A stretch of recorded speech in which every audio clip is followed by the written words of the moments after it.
Saya mau nanya, lebih suka yang biasanya atau suka yang begini? Ya, lebih suka mana? Ini ada tambahan begini, maksud saya suka enggak? Menunya ditambah begini, ini suka enggak? Suka. Judulnya Ar-Raudhah kan Majelis Ilmu dan Zikir. Nah, ini zikirnya sekarang udah mulai malam hari ini saya mantapkan. Kita mau zikir, benar-benar zikir. Alhamdulillah. Bisa dirasakan enggak tuh di hati? Bisa dirasakan. Nah, ini saya akan mengembangkan insyaallah bersama teman-teman majelis yang seperti ini. Ya, tabuhan rebana besar yang bas yang ala sufi-sufi. Coba dipukul apa lembut sedikit saja. Mas Roni. Sambil yang diminum, monggo diminum minumannya yang diunjuk. Ya. Yang mau jog silahkan godok lagi. Alhamdulillah malam hari ini kita bisa kumpul lagi di masjid dalam keadaan sehat wal afiyah. Ya Mas Roni, silahkan. Mulai dari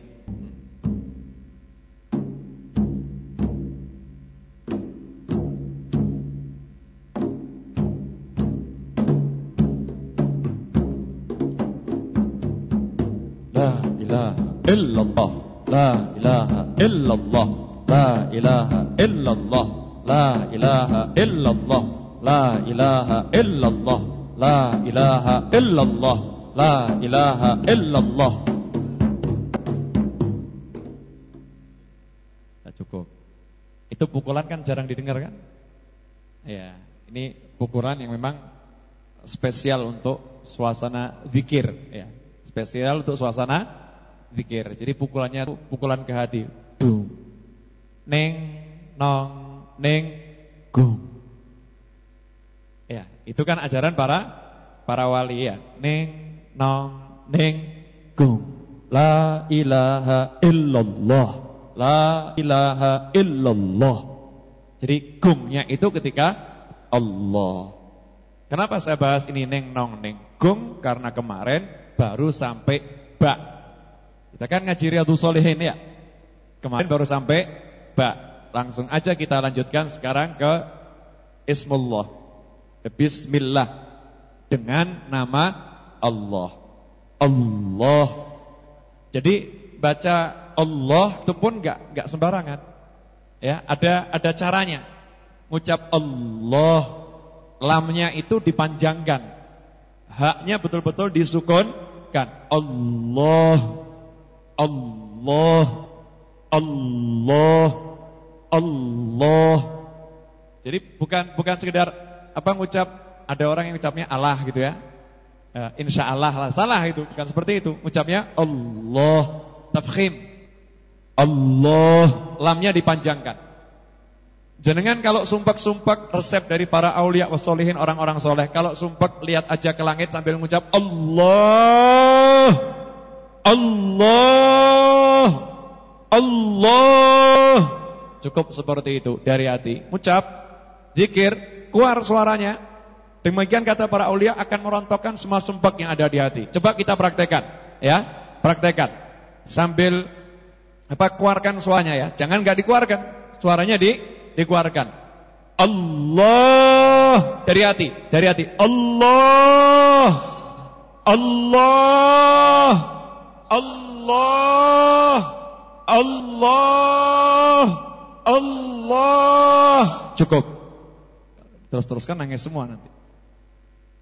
Pengennya nangis atau pengen enggak nangis? Artinya rasanya enak atau enggak enak? Enak. Kenapa dari dulu enggak gitu? Belum tahu. Jadi sekarang udah tahu. Oh, semangat nih. Ini Ibu seperti baru habis dapat sesuatu yang luar biasa ya. Sekarang tahu, untung enggak ngomong sekarang tempe gitu. Alhamdulillah, sekarang tahu gitu. Nah, Allah lafdzul jalalah. Dengan kalimat ini kita bisa mendapatkan satu hal yang dijanjikan, Ismullahil A'zam. Ismullahil A'zam menurut para ulama di antaranya Ismullahil A'zam, nama yang jika disebut apa yang kita inginkan dipenuhi. Dan nama itu adalah Allah. Makanya kalau kita benar-benar yakin sama Allah, Nyebut nama Allah itu setan nyingkir semua.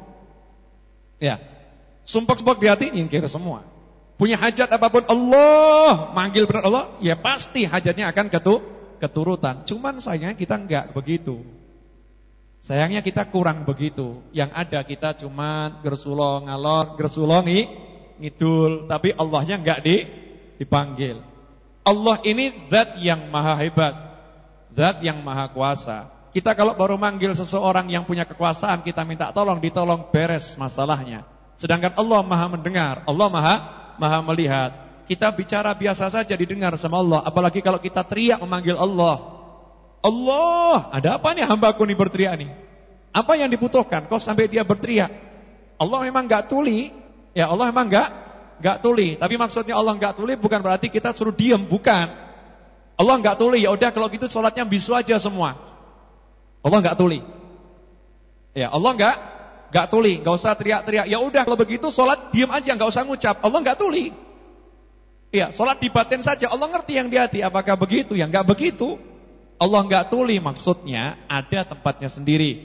Di saat dalam jihad fisabilillah, perjalanan pertempuran, di situ ada musuh yang mengintai, zikirnya pelan-pelan saja. Kenapa? Karena nanti kalau musuh mendengar posisi akan diketahui. Allah enggak tuli, artinya kalau lagi ada orang sholat berjamaah, kita duduk sendiri, kita udah sholat, ada orang lagi sholat berjamaah, jangan kita zikir teriak. Allah enggak tuli, karena teriakan kita mengganggu yang lagi sholat. Atau kita sholat sendiri, ada sekelompok orang lagi qiraatul Quran, baca Al-Quran, kita datang terlambat di masjid, semua sudah selesai sholat, mereka kemudian tadarus Al-Quran, kita datang terlambat sholat kita dengan teriak-teriak Bismillahirrahmanirrahim, maksudnya ben krungu gitu ya, itu mengganggu yang baca Al-Quran. Allah enggak tuli, sholatnya cukup didengar telinga sendiri. Kalau toh keras enggak sampai mengganggu yang baca Al-Quran. Allah enggak tuli. Semisal lagi ada orang tidur istirahat, jamnya jam istirahat, jangan kita di sampingnya teriak-teriak Allah, bukan begitu.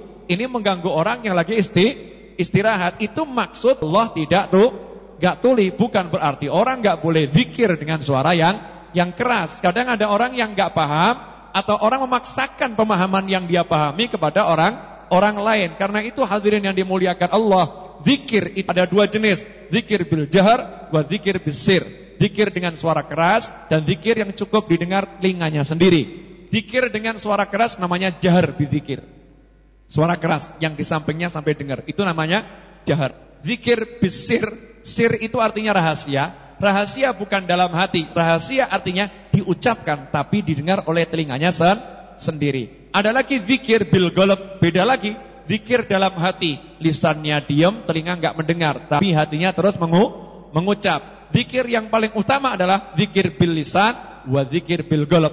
Zikir dengan lisan dan zikir dengan hati. Hatinya ngucap, lisannya ngucap, itu zikir yang paling utama. Andai kata belum bisa yang seperti itu, bisanya cuma zikir lisan, hatinya enggak, maka itu sudah mulia. Andai kata hatinya bisa zikir, lisannya diam, itu lebih mulia. Andai kata lisannya zikir, hatinya zikir, maka itu yang paling mulia. Andai kata hatinya diam, lisannya diam. Nah ini, hatinya diam, lisannya diam. Allah yang berzikir, ini yang paling utama. Dah, belum nyampe, bingung nanti. Ya kan? Bingung nanti. Hatinya diam, ya, lisannya diam. Nanti Allah yang berzikir. Jenengan belum sampai, nanti bingung. Saya juga belum sampai, nanti bingung. Jadi tingkatan zikir itu macam-macam. Lafzul jalalah Allah ini, kalau orang benar-benar paham, diucapkan itu bisa getarkan orang yang ada di depannya. Allah. Saya mau nanya, saya ngucap begitu, didengar biasa atau ada yang beda? Beda ya. Allah. Apa yang jenengan rasakan? Merinding. Ya, seperti dimarahi. Seperti kemudian kita tertunduk gitu ya. Kita tertunduk, itu lafzul jalalah. Makanya ketika Da'thur, seorang kafir datang mengambil pedang Nabi Muhammad SAW. Saat itu Rasulullah SAW lagi istirahat, sahabat lagi istirahat, ya, di sebuah lapangan gitu. Sebuah kebun, Rasul lagi istirahat, sahabat lagi istirahat. Sahabat tertidur, Rasul pun tidur. Pedang Rasul diambil oleh Da'thur, seorang kafir. Kemudian dibuka, dihunuskan, diletakkan di leher Nabi Muhammad SAW. Saat itu ditanya oleh Da'thur. Da'thur bertanya, siapa sekarang yang bisa menghalangi saya untuk membunuhmu? Siapa sekarang yang bisa menolongmu? Rasul Muhammad SAW cuma ngomong Allah. Cuma ngomong Allah. Gak pakai mengeluarkan jurus macam-macam. Cuma ngomong Allah. Hasilnya apa? Da'thur gemeter. Tangan yang geregeli, badan yang geregeli, pedang itu terjatuhkan. Sama Rasul diambil, diletakkan di leher Da'thur. Sekarang siapa yang bisa menolong kamu? Berbalik nih posisi. Siapa sekarang yang bisa membela kamu? Da'thur mengatakan, enggak ada. Yang bisa nolong saya kamu. Kamu itu orang baik, tolong maafkan saya. Kamu itu orang baik, tolong maafkan saya. Oleh sahabat bangun semua, ngepung. Rasul mengatakan, udah aman-aman. Biarkan dia pergi. Kamu pergi, kamu bebas, kamu merdeka, kamu aman. Pulang ke kaummu. Da'thur pun pulang ke kaumnya. Sampai di kaumnya Da'thur mengatakan, ayo syahadat, ayo masuk Islam. Saya belum pernah ketemu manusia seperti Nabi Muhammad SAW. Maka Da'thur pun mengucapkan syahadat dan membawa kaumnya masuk ke dalam agama Islam. Cuman dengan ucapan Allah. Qulillah, thumma dharhum fi khawdihim yal'abun. Katakan Allah. Kemudian biarkan mereka yang bermain-main, yang lalai biar lalai. Tapi kita ucapkan Allah. Nah kita ini ngucap Allah enggak. Satu hari kita mengucap Allah berapa kali? Ada orang dikatakan walillahil asma'ul husna. Allah punya asma' al-husna. Nama-nama walillahi. Allah punya asma' al-husna. Nama-nama yang indah. Asma'ul husna itu 99. Awalahu Allah. Yang nomor 1 di depan adalah Allah. Sering kita berdoa, Ya Rahman, Ya Rahim, Ya Malik, Ya Quddus, Ya Salam, Ya Salam. Tapi Ya Allah itu yang paling utama. Ketika kita menyebut Ya Allah, maka 98 nama yang lain udah masuk di situ. Ya Allah berarti Ar-Rahim. Ya Allah berarti Ar-Rahman. Ya Allah berarti Ar-Razzaq. Ya Allah berarti Al-Mughni. Ya Allah berarti Al-Ghani. Ketika kita mengucap Ya Allah, otomatis orang-orang yang udah mantap Allahnya, ketika mengucap Ya Allah, hatinya itu berkata, duhai Allah, saya butuh duit, Engkau maha kaya. Ya Allah, saya lagi suntuk, Engkau yang maha membahagiakan. Ya Allah, dengan mengucap Ya Allah, semua nama Allah masuk di dalamnya. Sedangkan kalau kita ini mengucap Ya Allah, Allahnya pun gak ada di dalamnya. Ya Allah, yang ada bukan Allah, tapi yang ada apa? TV. Ya Allah, yang ada bukan Allah, tapi yang ada apa? Urusan melamunkan, lamunan yang macam-macam. Jadi ketika nyebut Allah saja, Allahnya itu tidak ada dalam sebutan kita. Itu lalainya kita luar biasa, tapi enggak apa-apa.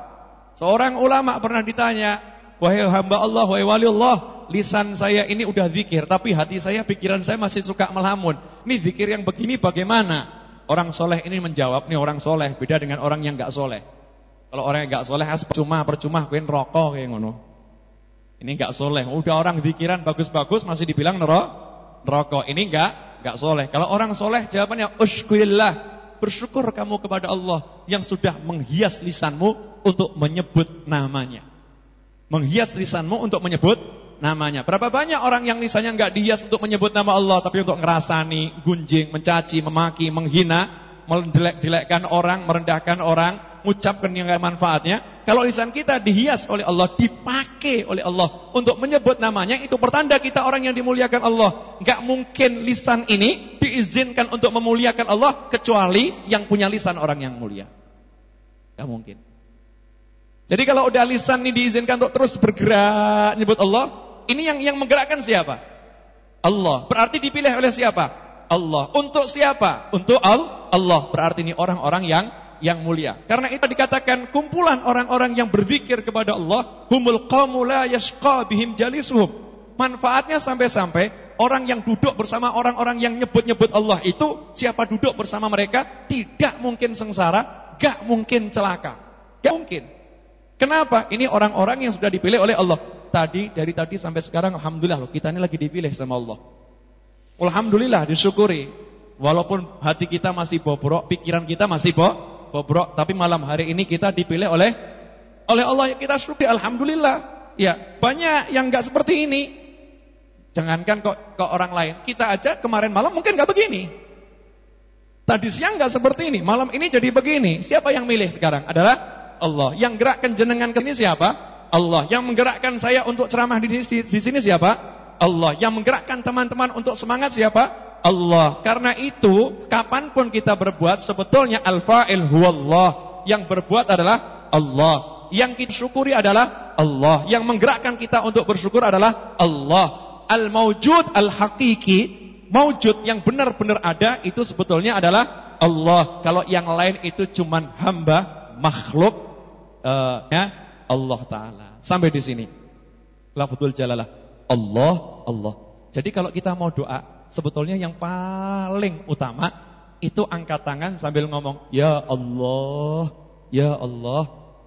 Walaupun jenengan tak ngucap apa-apa, tapi hati pasti akan ngucap. Mau buktikan?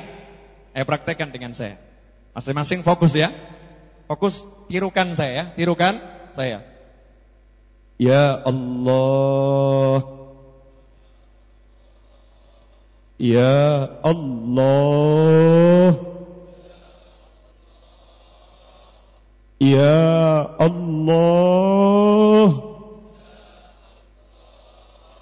ya Allah. Bersama-sama. Ya Allah, ya Allah, ya Allah, ya Allah, ya Allah, ya Allah, ya Allah. Cukup. Jangan teruskan. Teruskan banyak air mata berderai nanti. Baru sedikit kita nyebut gitu, coba lihat. Dampaknya biasa atau luar biasa? Luar biasa. Itu Allah. Ud'uni astajib lakum. Ya, panggil aku, ud'uni, panggil aku astajib lakum. Aku jawab panggilan kalian. Dijawab, kita manggil Allah, Allah, labbaik abdi. Allah jawab, labbaik abdi. Misal anak kita manggil kita ya, ayah, iya nak, ada apa? Kita panggil anak kita, nak, ya, ada apa? Kata labbaik itu dalam bahasa Indonesia, aku penuhi panggilanmu. Ya, ada apa? Ya, ada apa? Itu labbaik, seperti orang kalau pergi haji ya. Labbaik, Allahumma labbaik. Ya Allah, ya Allah, kami datang, ada apa ya Allah? Ini panggilanmu, siap, kami datang. Saat kita mengucapkan ya Allah, seperti itu, Allah ngomong labbaik abdi. Labbaik abdi. Ada apa hambaku? Aku dengar panggilanmu, aku penuhi panggilanmu, aku datang kepadamu. Ada apa? Ditanya kita ada apa? Ya Allah, tinggal kita ngomong. Astajib lakum, tinggal kita ngomong, dijawab sama Allah. Betapa mulianya Allah. Kita yang kotor, yang hina, lisan yang begini, manggil namanya, gak dilihat orangnya, tapi kesungguhannya untuk manggil, Allah mendatangi kita. Karena itu dikatakan, kalau ada hamba yang mendekat dengan jalan kaki, Allah langsung mendatanginya dengan berlari. Mau saya kasih contoh. Ibu punya anak, terus anak ibu hilang. Insya Allah gak terjadi ya. Ada orang punya anak, jangan ibu. Ada orang punya anak. Anaknya hilang di sebuah mall. Terus lihat dari kejauhan, anaknya itu jalan, anaknya lihat ibu lihat anak, ya kan?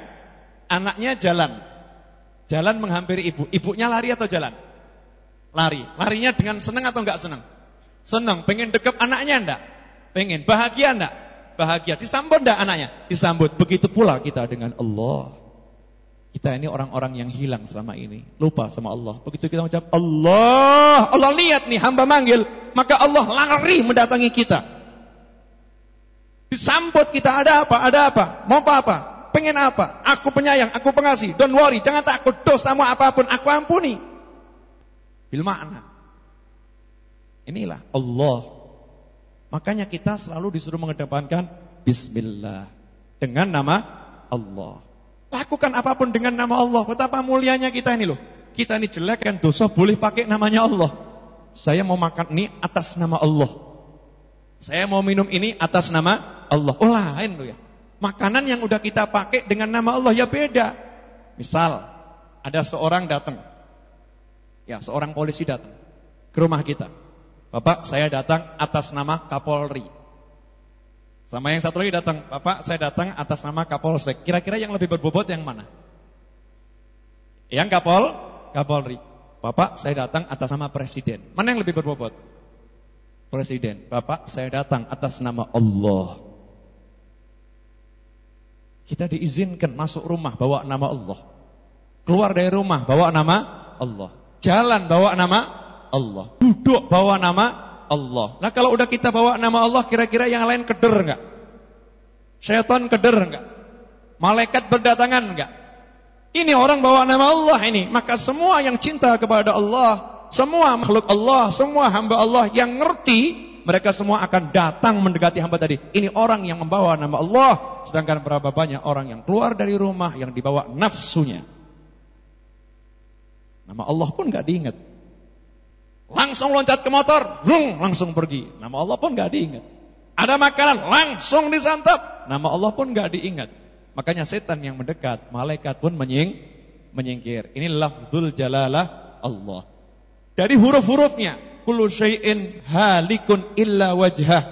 Segala sesuatu akan halik, binasa, illa wajhah, kecuali Allah. Semua binasa. Manusia akan binasa meskipun nanti dibangkitkan kembali, disusun ulang. Ya, manusia itu disusun ulang berkali-kali. Nanti ketika masuk surga, enggak ada ibu-ibu yang begini masuk surga, enggak ada, Bu. Mohon maaf, Bu. Ibu enggak masuk surga kalau begini, Bu. Bapak-bapak juga sama kalau begini enggak masuk surga, enggak ada. Di surga itu enggak ada orang kurus kering, enggak ada. Enggak ada, benar. Enggak ada. Orang pendek enggak masuk surga, dijamin lah. Yang pendek-pendek enggak mungkin masuk surga. Jadi siap-siap neraka, Pak, kalau pendek gitu. Yang pendek enggak masuk surga. Kenapa? Karena yang masuk surga maksudnya bukan jenengan sekarang, bukan gitu. Nanti semua orang yang masuk surga tingginya dirubah situna diraqatu li Adam. Tingginya seperti tubuh Nabi Adam, yaitu 60 lengan. Kurang lebih satu lengan 45 sampai 50 cm. Jadi tingginya kurang lebih 30 meter. Mbak bayangkan, Bapak 30 meter, Ibu 30 meter. Kok gede gitu ya? Ya, karena surganya juga besar. Surganya juga luas. Kemudian ibu-ibu yang jelek-jelek gak mungkin, Bu, masuk surga, Bu. Gak mungkin. Orang jelek gak boleh masuk surga. Wajib masuk surga orang cantik. Dan terus saya jelek, oh maksudnya nanti di sana. Ya, kalau di sini ada jelek, ada cantik. Tapi kalau yang masuk surga, jangan ibu kira ibu nanti begini, Bapak nggak kenal ibu sama sekali. Lihat kok wajahnya berubah ya. Kok lain? Tingginya aja sekarang 30 meter. Dikatakan bidadari yang paling rendah derajatnya. Bidadari yang paling rendah derajatnya. Kancing bajunya, kalau copot jatuh satu ke bumi, maka kilau cahaya dari kancing baju bidadari yang paling rendah ini bisa membuat matahari tiada arti. Itu kancing bajunya terangnya seperti itulah. Kira-kira bidadarinya terangnya seperti apa ya? Ya. Mencorong kan? Mencorong. Nah, ibu-ibu itu bidadari yang paling rendah. Ibu-ibu nanti kecantikannya mengungguli bidadari yang paling cantik. Terus kira-kira istri jenengan seperti apa ya, Pak ya? Makanya jangan disia-siakan sakidinya elek iteng, oh, jangan. Sekarang ini kan cuman ini topeng, ini topeng. Aslinya tuh nanti di sana. Mau dikubur aja udah berubah kok. Dikubur lebih jelek lagi, remuk semua. Iya, berubah, dikubur berubah. Yang asli itu nanti yang masuk surga. Itulah tubuh yang asli, jasad yang asli. Dan alhamdulillah enggak ada di surga umur nambah, enggak ada. Umur itu tetap seperti umur 33 tahun. Terus ya begitu. Selama-lamanya. Kekal, abadi. Innama khuliqtum lil abad. Sungguhnya kalian diciptakan untuk keabadian, bukan untuk sesuatu yang fana. Memang manusia itu fana sifatnya fana, tapi diciptakan oleh Allah untuk sesuatu yang abadi. Untuk membedakan, makanya manusia diberi kematian. Sejatinya kematian manusia itu enggak mati, cuman pindah alam. Seperti kelahiran, ya, pindah dari janin menuju alam bumi dunia. Dari dunia masuk alam kubur. Dari kubur nanti dibangkitkan, kemudian dibawa ke mahsyar. Dari mahsyar dibawa menuju surga atau neraka. Di surga atau neraka abadi. Yang muslim abadi di surga, yang non muslim abadi di neraka. Muslim yang bermaksiat mampir dulu di neraka. sesuai dengan kotorannya. Setelah itu akan dikeluarkan masuk surga. Tidak ada muslim yang abadi di neraka. Ini Ahlus Sunnah wal Jamaah. Kalau ada golongan yang mengatakan ada muslim abadi di neraka, ini golongan bukan Ahlus Sunnah wal Jamaah. Itu golongan yang sesat dan menyesatkan. Tidak ada. Muslim itu nanti semuanya masuk surga. Muslim yang terakhir keluar dari neraka, ceritanya lucu. Ini kalau saya bahas sekarang, eman-eman, buat Jumat depan saja. Oh iya. Sayyidina Umar ibn Khattab mengatakan, andai kata aku yang terakhir dari surga. Itu Sayyidina Umar. Dari takutnya gak masuk surga sampai seperti itu. Nah kalau kita rumangsa, dua aku. Itu kalau kita begitu. Kita ini kalau kita. Nah hadirin yang dimuliakan Allah Ta'ala. Lafzullah. Ya, lafaz Allah. Gak boleh naruhnya sembarangan. Harus dimuliakan. Dari hurufnya gak bisa dimusnahkan. Allah, alifnya hilang jadi lillah. Artinya juga untuk Allah. Lamnya hilang jadi lahu. Artinya untuk dia Allah. Lamnya hilang jadinya hu. Hu artinya dia Allah. Jadi nama Allah gak mungkin bisa dimusnahkan. Kullu syai'in halikun illa wajhah. Segala sesuatu akan hancur. Bukan akan hancur, segala sesuatu halik, benar-benar hancur dan binasa, kecuali Allah.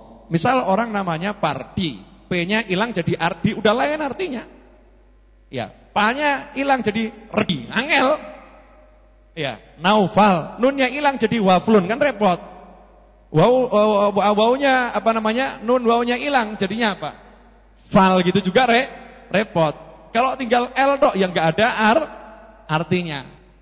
Lam artinya apa? Enggak ada artinya. Tapi kalau Allah alif lam ha itu dihilangkan, tetap hu, kembalinya kepada Allah. Nah, lafaz Allah ini tulisan Allah. Tulisannya saja harus dimuliakan.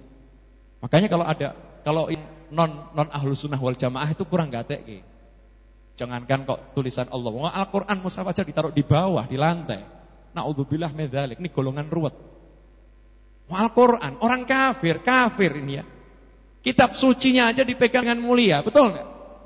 Dipegang, didekap, dicium. Ini orang Islam. Al-Quran ditaruh di bawah, ngomong ini cuman mushaf. Cuman mushaf? Mushaf dibilang cuman. Emangnya ini surat cintamu apa? Ini mushaf kalamullah. Malaikat Jibril bawa dari langit. Rasul menerimanya enggak langsung. Ya, penuh dengan perjuangan berat itu menerima mushaf tersebut. Al-Qur'an kemudian ditulisnya dalam mushaf diberikan kepada kita. Kok kita enggak terima dengan penuh hati? Sayyidina anaknya Abu Jahal dia. Anaknya Abu Jahal, bapaknya memang kafir tapi anaknya muslim. Anaknya muslim. Beliau itu kalau pegang Al-Qur'an mushaf dicium. Terus dibuka, terus pingsan. Kalau jenengan kan enggak. Kita kan enggak. Ini orang ngomong, cium Al-Quran, bid'ah. Insyaallah. Lah ngambung bojomu ki apa? Ngambung Al-Quran dibilang bid'ah. Ngambung bojone ora apa-apa, ngambung Al-Quran ora entuk. Kan aneh. Kenapa kita cium istri kita? Anda cium suami, kenapa? Suami cium istri, kenapa? Karena apa? Karena cinta. Cium anak karena apa? Karena cinta. Cium Al-Quran karena apa? Karena cinta. Itu terlalu memuliakan Al-Quran. Loh, goblok. Ya aneh, mosok terlalu memuliakan Al-Quran. Ini orang gendeng apa waras ini? Lu serius ini? Aneh gitu. Masa terlalu memuliakan Al-Quran? Ini kalimat perlu dituntut nih kalimat seperti ini. Ini penghinaan pada Al-Quran kalau ada orang ngomong begini. Wah, itu terlalu memuliakan Al-Quran. Ini menghina Al-Quran. Al-Quran tuh harus super dimuliakan. Sehebat apapun kita muliakan Al-Quran, itu belum apa? Kalau dikatakan terlalu memuliakan Al-Quran, wong aneh. Aneh gitu ya. Yang seperti itu aneh. Nah, karena itu dicium, pingsan. Nah, lafaz Allah ini inti. Allah ini inti. Allah itu sendiri Allah gitu. Allah itu sendiri Allah. Makanya kalau kita ini punya tulisan Allah, dijaga. Ini anak-anak muda nih, kelihatannya beli stiker Allah, tempel ke selebor, kurang ajar. Nanti tolong dikoreksi. Pulang dari sini motornya dilihat. Sholawat yang diselebor, ya, lafaz-lafaz entah itu istighfar